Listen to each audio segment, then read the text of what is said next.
Social eating, eating with your friends and family. It feels hard, not because of the food, but because of what it means. It means that we are belonging or we're not, that we're celebrating, that we're relaxing and connecting. And when you're trying to lose weight, it can feel like you have only two options: be fun and eat everything, or be good and feel deprived.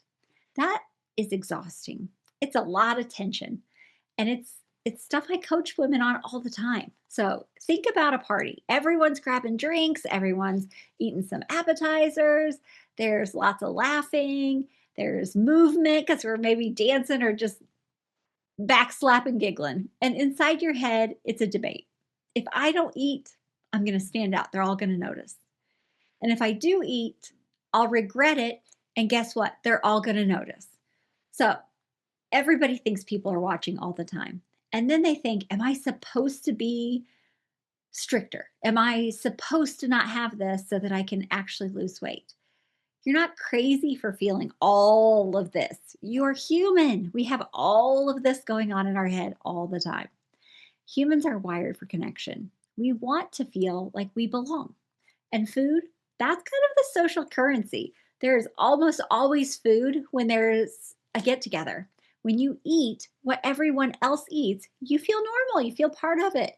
But when you don't, gosh, that you feel exposed. Like they all noticed and that you were not a part of it.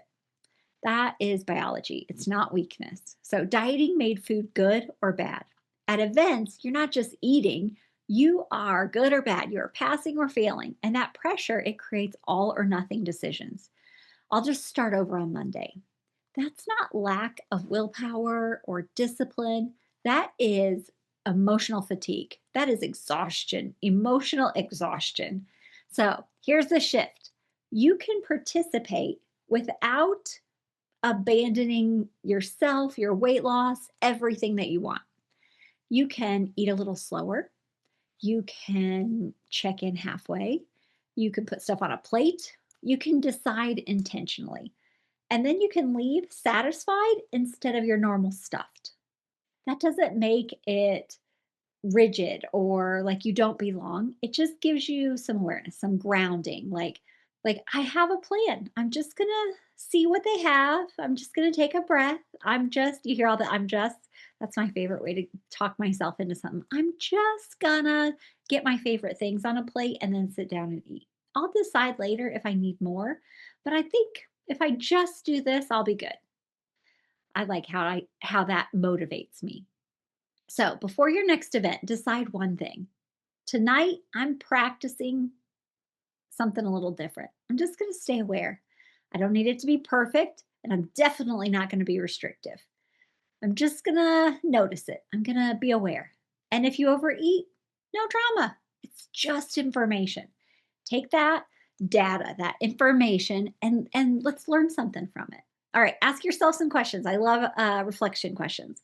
What do I fear most at social events? So, what am I afraid is going to happen? Do I fear judgment or missing out?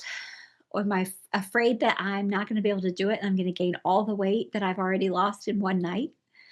Um, when I overeat at those events, what emotion am I avoiding? Sometimes it's because you don't feel like you belong or you feel like you're being judged. So then you do even more of that.